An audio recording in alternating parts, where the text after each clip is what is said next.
오늘 겟세마네 기도와 예수님의 체포에 대해서 우리가 말씀을 나누도록 하겠습니다. 이 세상에 시험이 없을 수는 없습니다만 시험을 이길 수 있는 그런 길이 있습니다. 그것이 기도입니다. 그러면 시험을 이긴다고 해서 항상 시험이 없어지는 것은 아닙니다. 비가 올 때는 비를 맞는 것입니다. 그러나 비를 맞아도 감기는 들리지 말아야죠. 사람이 물과 불을 통과할 때가 있습니다. 물과 불을 통과할 때 물에 잠기고 불에 타면 그거 어떻게 되겠습니까? 물과 불을 통과할지라도 우리가 물속에서도 믿음을 갖고 불 속에서도 소망을 갖고 살아가는 그 길이 기도에 있습니다. 그러므로 기도하면서 왜 내 뜻대로 되지 아니하고 이 시험이 없어지지 않습니까? 그렇게 얘기하면 안 됩니다. 오늘 예수님께서 기도하셨는데 십자가의 길을 걸어가시는 것입니다. 겟세마네 그 기도를 오늘 우리가 살펴봄으로써 시험을 이길 수 있는 능력이 기도로부터 나온다는 것을 우리가 확실히 깨닫고 이 세상을 이기며 살아갈 수 있는 담대한 크리스찬이 되어야 될 줄로 믿습니다. 예수님께서 이제 제자들에게 기도하라고 그 말씀하시는 그 아주 중요한 부분입니다. 부모님이 자식들을 키우고 그럴 때 내가 할 테니까 너희는 쉬라고 그렇게 보통 얘기합니다.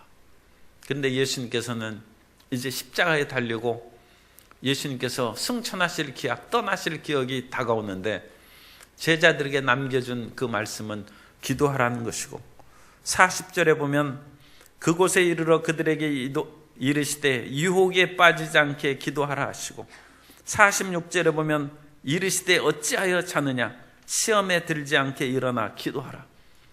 예수님께서 기도를 명령하고 계십니다. 기도를 강권하고 계시다. 6월절의 마지막 식사를 마치신 후에 마가복음에서는 제자들이 찬미하며 이제 겟세마네 동산으로 가는 내용이 나옵니다. 그런데 누가복음에서는 찬미한다는 그 기절을 빼고 예수님께서 이제 그 모든 십자가의 순환을 앞두고 기도하러 가시는 그 내용이 나오는데 39절에 예수께서 나가사 습관을 따라 감람산에 가시매 예수님께서는 기도를 문제 있을 때만 기도하는 것이 아니라 습관적으로, 그러니까 이 습관이란 말을 나쁘게 생각하면 안 되고 항상 규칙적으로 기도하셨다. 규칙적으로. 그래서 아침에 일어나서 기도하고 밤에 자기 전에 기도하는 습관이 그게 나쁜 것이 아닙니다. 규칙적으로 기도하는 것입니다. 그래서 규칙적으로 하루의 일을 시작하기 전에 우리의 믿음을 굳건하게 하고 그걸 좀 강하게 표현하면 믿음의 칼날을 세우는 거예요. 그래야 세상의 험악한 그 밧줄을 끊어버리죠. 정신이 칼날처럼 빛나서 살아있어야 세상의 유혹과 거짓에 빠지지 않는 것입니다. 그리고 밤에는 그 모든 것을 다시금 정돈하고 우리가 열심으로 주님을 믿고 섬길지라도 세상의 티끌이 우리 발을 더럽히고 손을 더럽히기 때문에 그것을 깨끗이 씻고 다시 휴식을 취하는 것입니다. 그러므로 우리가 규칙적으로 습관적으로 기도를 해야 되는데 예수님께서도 습관적으로 감람산에 가서 기도하시고 예수님께서 특별한 집에서 머무신 적이 그렇게 언급이 되는 것도 있지만 그렇지 않으면 기도하면서 그 심지어 노숙을 하셨을 것으로 생각되는 그 규절입니다. 습관에 따라 감람산에서 기도하시면서 거기서 주무시고 우리나라처럼 그렇게 춥지는 않습니다. 그래도 그곳은 어쨌든 밤을 지내는 것은 날씨가 쌀쌀하고 힘들죠. 그러나 주님께서는 그렇게 지낸 적이 많이 있다는 것을 우리가 알 수 있습니다. 그러면서 제자들에게 기도하라 하시며 41절에 그들을 떠나 돌 던질 만큼 가서 무릎을 꿇고 기도하여. 돌 던질 만큼 이렇게 하면 몇십 미터 가겠어요? 돌 던지면 군에 가서는 수류탄 던지기 훈련을 하는데 저 앞에까지 이렇게 던져야 돼. 그런데 수류탄이 바로 이 앞에 떨어져. 그러면 큰일 나지 않습니까? 그래가지고 돌 던질 만큼은 적어도 이제 몇십 미터는 돼야죠. 그러니까 그 거리는 예수님과 제자들이 기도하되 하나님과 그 제자들이 기도하되 그것은 구별이 되는 것입니다. 구별이 있고 예수님께서는 기도하는 모습을 제자들은 돌 절린 만큼에도 눈에는 보이죠. 그러나 그 소리는 잘 들리지 않는 그런 거리를 이제 의미하는 것이다. 그래서 사람들은 어느 면으로는 또한 그와 같이 개인적으로 은밀한 그런 기도를 드릴 수 있기 때문에 그런 그 돌 던진 만큼의 그런 거리도 필요할 때가 있습니다. 어쨌든 예수님과 제자들 사이에 그 같은 거리를 두고 예수님께서 이제 열심히 기도를 하시는 것이죠. 그런데 예수님께서 기도하실 때 무릎을 꿇고 기도하셨다. 무릎을 꿇고 기도하셨다. 기도하는 그 자세는 여러 가지가 있습니다. 서서 손을 올리고 기도할 수도 있고 이렇게 무릎을 꿇고 그 반쯤 일어서서 기도할 수 있고 완전히 엎드려서 기도할 수 있고 그러므로 반드시 무릎을 꿇고 기도하는 것이 기도의 자세는 아닙니다. 그런데 예수님께서 무릎을 꿇고 기도했다는 것은 누가의 그런 그 복음과 사도행전 누가의 그런 문서에서 우리가 확인해야 돼요. 그래서 이 누가가 무릎을 꿇는다는 것을 언제 사용했는지를 쭉 찾아보면 스테반이 마지막 순교하기 전에 무릎을 꿇고 기도합니다. 그리고 베드로가 다비다가 돌아가셨는데 갑자기 죽은 그 다비다를 다시 살리기 위해서 베드로가 무릎을 꿇고 기도했다고 그렇게 되어 있습니다. 사도 바울이 자기가 교회를 개척하고 힘을 실어준 그 에베소 교회의 장로들하고 마지막 헤어져서 이제 예루살렘으로 들어가면 잡힌다는 것을 알 때 마지막 무릎을 꿇고 그들과 함께 기도하는 것이 있습니다. 그러므로 사도행전과 누가복음은 누가가 쓴 거예요. 거기에서 그와 같은 간절하고 절박한 상황이 있을 때 무릎을 꿇고 기도한 것을 특별히 언급합니다. 그러므로 예수님께서 하나님의 아들이실지라도 하나님 아버지 앞에 무릎을 꿇고 기도하는 그런 절박하고 간절한 그런 상황이 도래했다. 평상시에 아버지 앞에 그 무릎을 꿇고 항상 있으면 그건 참 효자죠. 효자고 어느 면으로는 너무 아버지가 엄격해서 그렇게 힘들 수도 있어요. 그런데 그 아들이 정말로 보통 때는 그냥 편안하게 앉고 그렇게 대화하고 그러다가 무릎을 꿇고 그 아버지에게 대화를 할 때는 아버지 제 결혼을 승낙해 주십시오 한다든지 아니면 아버지 사업자금 좀 주십시오. 절박하고 간절한 그런 상황이 있을 때 무릎을 꿇고 아버지한테 얘기합니다. 예수님께서 무릎을 꿇고 그와 같이 기도하신 것입니다. 제가 아까 말씀드린 사도행전 9장 40절에 보면 베드로가 사람을 다 내보내고 무릎을 꿇고 기도하고 돌이켜 시체를 향하여 이르되 다비다야 일어나라 하니 그가 눈을 떠 베드로를 보고 일어나 앉는지라. 다비다 쿰이죠. 달리다 그 쿰 소녀야 일어나라 하는 건 다비다 쿰 단어 한 자만 틀리다고 제가 이 단어 하나만 그렇게 틀립니다. 그러니까 베드로는 예수님께서 하신 것을 그대로 보고 배우는 거예요. 그러니까 스승이 중요한 것이죠. 그리고 예수님께서 소나야 일어나라 한 그것을 보고 베드로도 지금 간절히 기도하는 거예요. 주님께서 이와 같이 죽은 소녀를 살리신 것처럼 이 다비다가 얼마나 구제하고 많은 사람들에게 유익을 끼치고 사랑의 삶을 살았는데 이유가 갑자기 병들어서 돌아가셨으니 주님 그 생명을 연장시켜 주옵소서. 그래서 간절히 기도한 후에 다비다 쿰, 다비다야 쿰은 일어나라는 거예요. 일어나라 다비다 일어나. 그러면 다비다가 일어나 죽은 자를 살립니다. 그 간절한 그런 기도가 있은 후에 하나님의 기적과 생명의 역사가 일어나는 것이죠. 그래서 예수님께서도 이 무릎을 꿇고 이제 간절히 기도하는데, 이 기도의 내용이 이제 42절입니다. 이 42절이 핵심의 기절입니다. 이르시되 아버지여, 만일 아버지의 뜻이거든 이 잔을 내게서 옮기시옵소서. 그러나 내 원대로 마시옵고 아버지 원대로 되기를 원하나이다 하시니. 구약 성경에 나오는 이 잔의 의미는 하나님의 뜻에 따라 내리는 심판의 재앙을 말합니다. 그래서 이 잔은 재앙과 심판을 상징합니다. 그러므로 하나님께서는 인류의 모든 죄를 심판하시고 재앙을 내리시는데, 이 심판의 잔을 예수님께서 마시는 것이죠. 그럼 예수님께서 이것을 모르셨는가? 이게 난의 기절입니다. 예수님께서는 평소에 내가 예루살렘으로 가 그 대제사장들과 그런 유대의 교권주의자들에게 넘겨지리라고 몇 번 말씀하시고 순환을 받으실 것을 말씀하셨어요. 그럼 예수님께서 고난받으실 것을 모르시는 것이 아닙니다.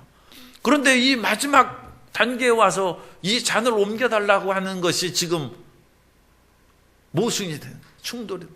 아니, 예수님께서 그것을 아셨는데 지금 와서 안 한다는 그런 의미가 되는가? 그건 있을 수 없죠. 소크라테스도 자기가 비록 억울하게 사형언도를 받았지만 그 제자들이 어느 날 그 몰래 찾아와가지고 도망한 길을 마련했어요. 도망가십시오. 이 아테네의 법은 무너지고 그들은 타락했으니까 도망갑시다. 그때 소크라테스는 악법도 법이니 내가 법을 지키지 않으면 내가 가르친 그 사람들이 나를 어떻게 생각하겠냐. 그래서 소크라테스가 독배를 마시고 죽은 것입니다. 도망갈 기회가 있었는데 죽은 것이죠.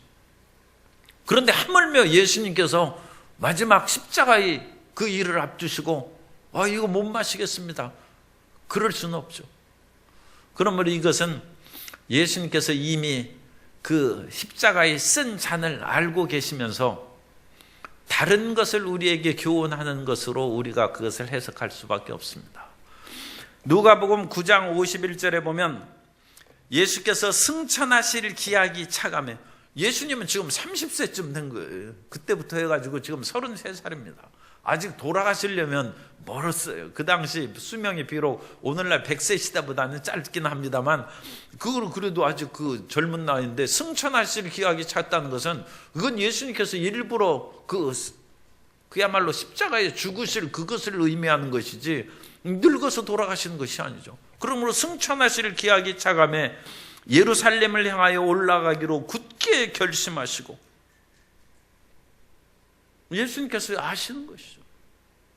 이것을 가면 내가 죽는다는 것을 아시고, 또 누가복음 12장 50절에 그 뒤에는 또 나옵니다. 나는 받을 침례가 있으니 그것이 이루어지기까지 나의 답답함이 어떠하겠냐. 예수님께서는 공생의 사역 시작할 때 이미 침례 받으셨어요. 그런데 예수님께서 누가복음 12장에서 다시 내가 받을 침례가 있으니 그것이 이루어지기까지 내 마음에 답답한, 이건 억눌리는 거예요. 예수님께서도 심한 스트레스와 억눌림을 받고 사셨다는 그것을 기억해야 됩니다.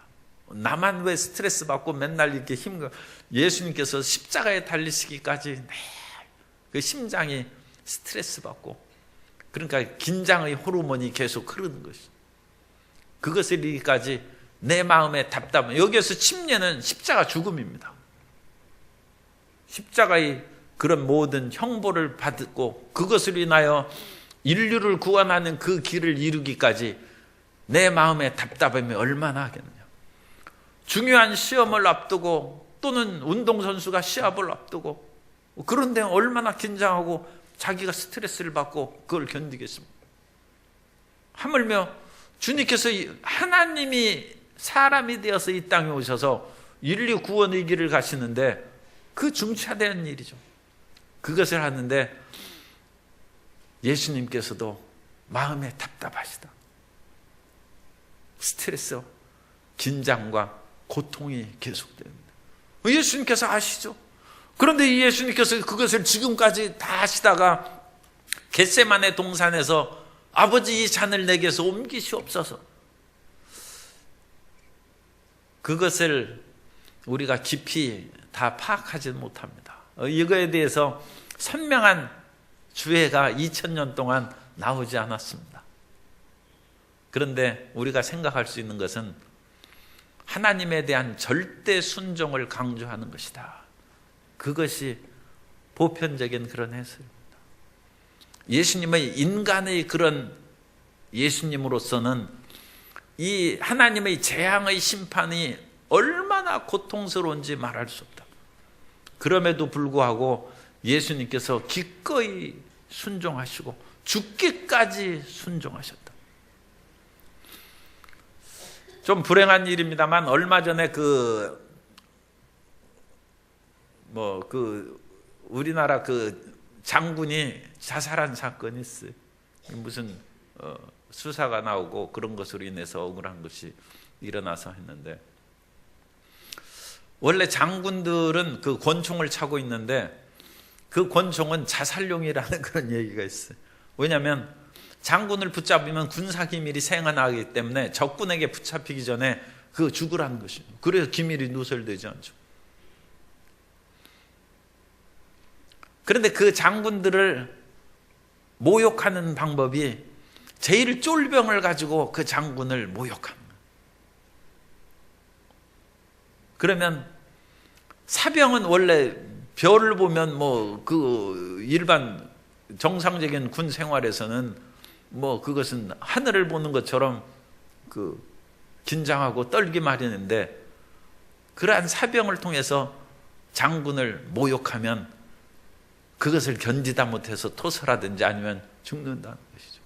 그런데 예수님께서 하나님이 인간의 모욕을 받는 거예요.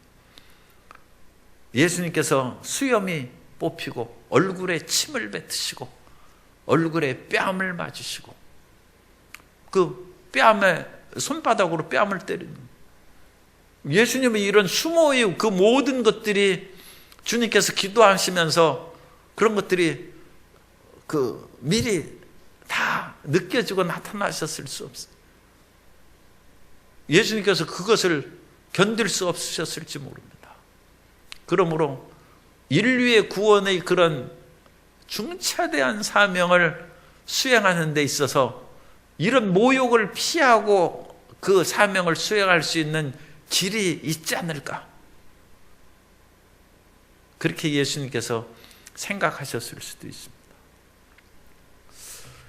이사야 53장에 보면 예수님께서 받으신 그 모든 모욕과 고통을 통해서 우리가 구원받고 치료받고 은혜 받는다는 것을 말합니다. 이사야 53장 3절에 보면 그는 멸시를 받아 사람들에게 버림받았으며 간고를 많이 겪었으며 질고를 아는 자라. 마치 사람들이 그에게서 얼굴을 가리는 것 같이 멸시를 당하였고 우리도 그를 귀히 여기지 아니하였도다. 그는 실로 우리의 질고를 지고 우리의 슬픔을 당하였거늘 우리는 생각하기를 그는 징벌을 받아 하나님께 맞으며, 이게 잔을 마시는 것이죠, 고난을 당한다 하였노라. 그가 찔림은 우리의 허물 때문이요 그가 상함은 우리의 죄악 때문이라. 그가 징계를 받음으로 우리는 평화를 누리고 그가 채찍에 맞음으로 우리는 나음을 받았도다. 하나님께서 이 10절에서는 야훼께서 그에게 상함을 받게 하시기를 원하사 질고를 당하게 하셨은즉, 하나님께서 예수님을 완전히 상하게 하시기를 원하셨다. 그래서 온몸이 갈기갈기 찢어지고 예수님의 눈을 가리고 뺨을 때리고 온갖 모욕과 멸시를 받고, 심지어 그와 같은 모든 것으로 비아 돌로루사의 그런 십자가의 길을 걸어갔는데 쓰러지고 넘어지면서 그 길을 걸어가셔. 그리고 마지막 십자가에 달리셨을 때도 사람들이 조롱합니다. 하나님의 아들이거든 내려오라. 그러면 우리가 믿겠노라. 사람들이 분노하면 잘못한 일을 저지를 수 있는데, 그것이 특별히 운전할 때 누가 그렇게 갑자기 끼어들거나 분노하고 그럴 때도 절대로 분노하고 따라가지 말고, 너무 화나면 좌회전해서 자기가 딴 길로 새 나가는 것이 낫지, 어디 한번 해보자는 것이, 그러면서 쫓아가다가 아예 큰 사고가 날 수 있어요. 예수님을 모욕하는, 온갖 모욕으로 십자가의 일을 이루지 못하게 그렇게 하는 것입니다. 그러나 그 모든 모욕과 멸시를 받으면서 저가 징계를 받음으로 우리가 평화를 누리고, 저가 채찍에 맞음으로 우리가 나음을 받았습니다.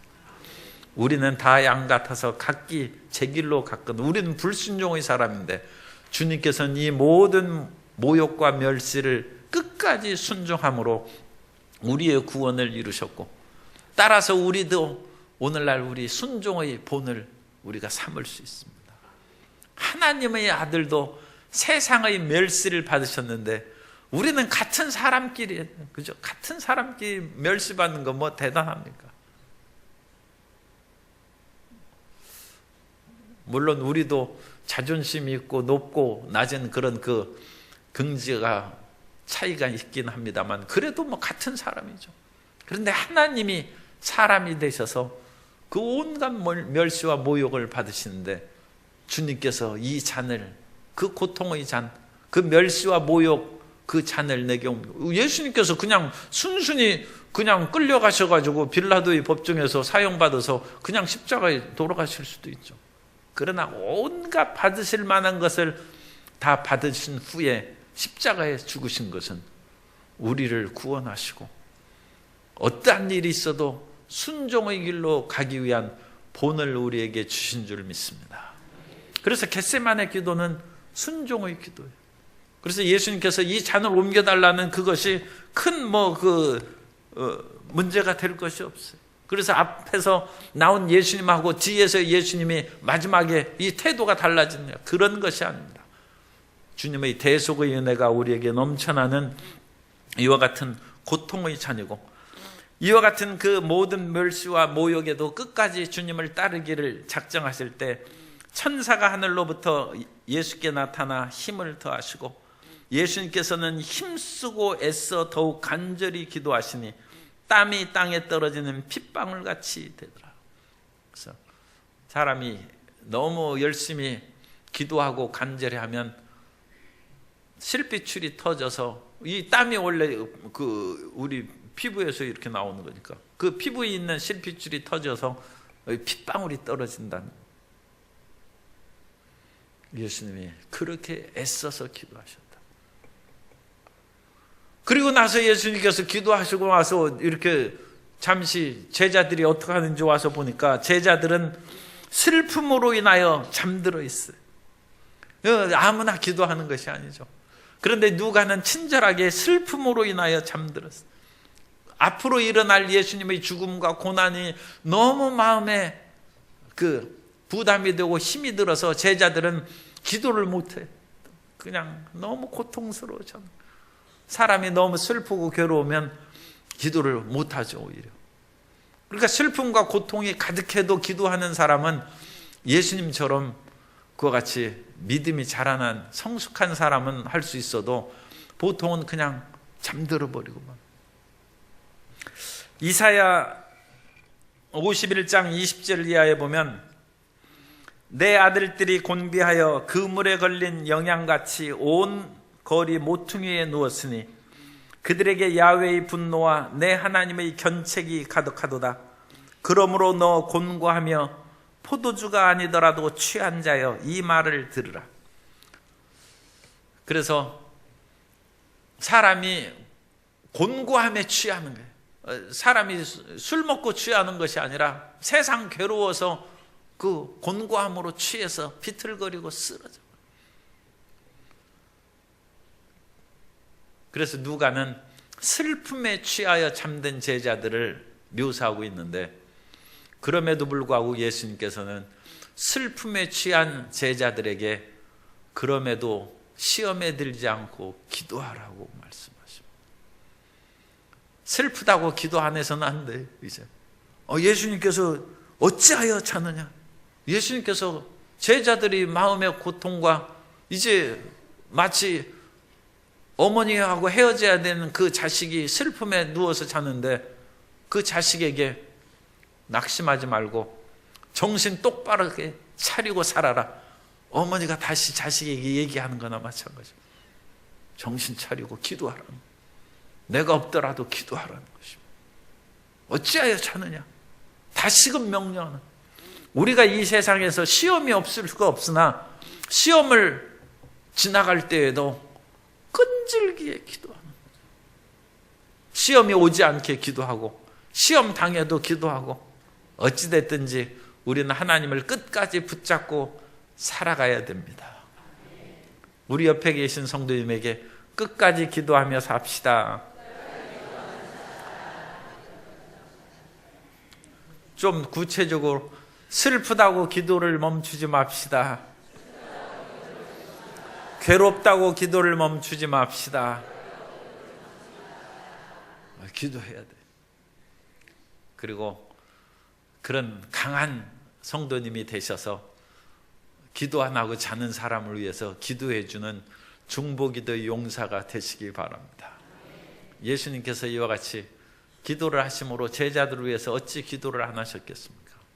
가장 중요한 핵심이 내 원대로 마옵시고 아버지의 원대로 되기를 원하는 그 순종이지만 그 기도를 마치신 후에 주님께서는 이 연약한 제자들이 시험에 빠지지 않냐고, 그들이 비록 다 도망갔을지라도 도망가서 집 끝까지 안 들어온 문제죠. 비록 집을, 참 그런 집은 다 없지만 집을 자식이 나갔더라도 다시 돌아오면 되는 것이죠. 그래야지 끝까지 나가면 어떡하겠어요. 그런데 다시 돌아오게 하는 것은 기도의 힘이에요. 예수님께서 이 제자들이 다 뿔뿔이 도망갔지만 다시 돌아올 수 있도록 기도를 해 주셨습니다. 그러므로 살 길을 열어주신 것입니다. 그리고 예수님께서 기도를 마치시고 제자들은 아직 지금 슬픔에 취해서 기도도 못하고 기도하라고 하는데 이미 시간이 지났어요. 이 배반자 유다가 그 제사장의 그런 무리들과 함께 같이 나옵니다. 그래서 12 중 하나인 유다가 그들을 앞장서 와서 길을 평상시 규칙적으로 습관대로 예수님께서 기도하는 곳을 이 가룟 유다가 알고 있는 거예요. 그리고 그곳을 찾아와서 예수님을 넘기는 것입니다. 그런데 그 신호가 입맞춤으로 내가 수많은 그 사람들이 있는데 그 중에서 누가 예수님인지 잘 모르지 않습니까? 그 11명의 제자들과 같이 있으니까. 그리고 더군다나 밤이고, 그러니까 내가 입맞추는 사람이 인사를 올린 것이죠. 그 사람이 곧 예수님이니까 그분을 붙잡으라고 그와 같이 군호를 짰어요. 마태복음이나 마가복음에는 그 내용이 나옵니다. 그런데 이제 누가복음에서는 그 내용이 생략하고 예수님 앞에서 입을 맞추려고 하니까 유다야 내가 입맞춤으로 인자를 파느냐. 인생이 사랑을 빙자해가지고 사람 속이는 것이 인류 역사의 그 드라마의 주제. 그러니까 사랑한다고 손잡는 사람을 믿어서는 안 돼. 이게 다 지금 팔아먹는 거예요. 그 유다 때문에 이게 얼마나 참 놀라운 그런 연극과 그 영화의 소재가 되겠습니까? 인자야 내가 입맞춤으로, 유다야 내가 입맞춤으로 인자를 파느냐. 참 기가 막힌 일이죠. 사랑의 명목으로 그 사람을 속여먹고 팔아먹는 것입니다. 그래서 옛날부터 악수를 하는 것이 내가 칼 안 가졌다는 그것이 악수하는 거예요.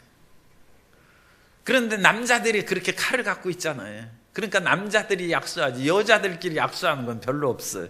왜냐하면 여자들은 칼이 없어요. 참 여자들은 훌륭한 분들이 칼도 안 가지고 다녀요. 그런데 남자들은 믿을 수가 없어요. 나 칼 없어. 그러면서 서로 손을 잡는 거예요. 그런데 또 왼손에 그렇게 칼을 잡는 사람도 있어요. 그래서 옛날에는 왼손으로도 또 그와 같이 손을 잡고 그랬대요. 그래서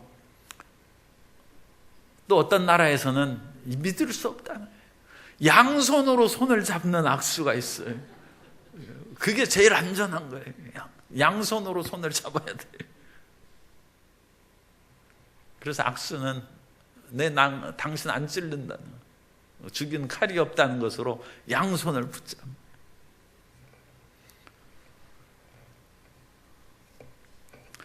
그때 이제 예수님의 제자들이 그 된 일을 보고 이 검과 몽치를 가지고 한 무리가 다가와서 예수님 제자들에게 다가오니까 그중 한 사람이 누가는 상당히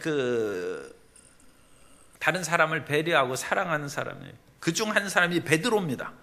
다른 복음서는 분명히 베드로라고 밝혔는데 누가는 이런 일에 베드로라고 안 썼어요. 그 대제사장의 종을 쳐서, 이 종은 말고입니다. 요한복음에는 말고라고 그렇게 나와 있어요. 그래서 베드로가 말고를 쳤는데 오른쪽 귀가 떨어져. 조금만 약간만 비껴나가면 머리에서 죽죠, 그죠? 그러니까 이건 죽이려고 한 거예요. 이 베드로가 정말 큰일 날 뻔했어요. 그런데 베드로가 언제 또 그렇게 칼솜씨가 있었는지 참 알 수가 없어요. 어쨌든 이 베드로가 이 오른쪽 귀를 떨어뜨렸어요. 조금만 비껴나갔으면 죽는 거예요. 그런데 예수님은 마지막까지 치료자이십니다. 예수님께서는 그 떨어진 귀를 붙여주셨어요. 붙여주시고 고쳐주셨다. 예수님은 치료자이십니다. 가장 위기의 순간에도 치료자이신 예수님을 잊지 않기를 바랍니다. 그러면서 예수님께서는 붙잡혀가는 그때에도 당당하십니다. 너희들이 나를 무례한으로 여겨가지고 검과 몽치를 가지고 나를 잡으려 왔느냐. 내가 성전에서 얼마든지 하나님 말씀을 증거하고 그럴 때 그때 체포할 수도 있는데 비열하게 이렇게 밤에 마치 무슨 그 강도나 도둑을 잡으러 온 것처럼 그렇게 비열한 행동을 하느냐. 그들을 책망하시고, 그러나 이것은 하나님이 정하신 것인즉 이제는 너희들이 때, 곧 유대인의 교권주의자들이 때요, 곧 마귀가 활약하는 그때다. 그러면서 예수님께서 붙잡혀 가셔서 54절 A, 예수를 잡아 끌고 대제사장의 집으로 들어가니라. 원래 이 54절 전반부로 끝나야 됩니다. 이 성경 장절 구분한 것이 성경 신학자에 의해서 전문적으로 구분한 것이 아닙니다. 그렇기 때문에 이 절 구분한 것이 완벽하지 않습니다. 대충 맞는 거예요. 심지어는 장 구분도 그와 같이 정확하지 않습니다. 인쇄업자에 의해서 그와 같이 구분된 거니까 그렇게, 왜냐하면 그래야 이제 위에서 대제사장의 무리가 예수님을 붙잡으려 사람들을 보내고 붙잡아서 대제사장으로 집으로 예수님을 끌고 가는 것이 한 단락의 장면이 끝나는 거예요. 그리고 그 장면이 딱 끝난 후에 베드로 장면이 시작하는 것입니다. 대제사장의 집들에서 베드로가 예수님을 부인하는 그 장면이 새로 시작하는 거니까 이제 그렇게 이해하셔서 그건 크게 중요하지는 않습니다만 이렇게 예수님께서는 체포되셔서 대제사장의 집으로 끌려가셨습니다. 오늘 우리에게 힘들고 어려운 일이 다가오고 아프고 고통스러운 일도 생깁니다. 그런데 그렇다고 해서 기도를 중단해서는 안 됩니다. 기도는 시험을 피하게 하는 길이 되지만 시험을 당할 때에도 기도하는 것밖에는 다른 방법이 없어요. 우리에게는 다른 길이 없습니다. 예수님께서 강하게 기도하라 하시고 그 슬픔에 잠긴 제자들에게 다시금 기도하라고 명령하신 것을 잊지 마십시오. 예수께서는 우리가 기도함으로써 우리 자신도 살고 그로 말미암아 하나님 나라를 견고히 세우고 확장하기를 원하십니다. 언제 어떤 일이 있어도 자신을 위하고 가족을 위하고 나라와 민족과 교회를 위하여 기도하는 복된 성도님 되시기를 예수님 이름으로 축원합니다.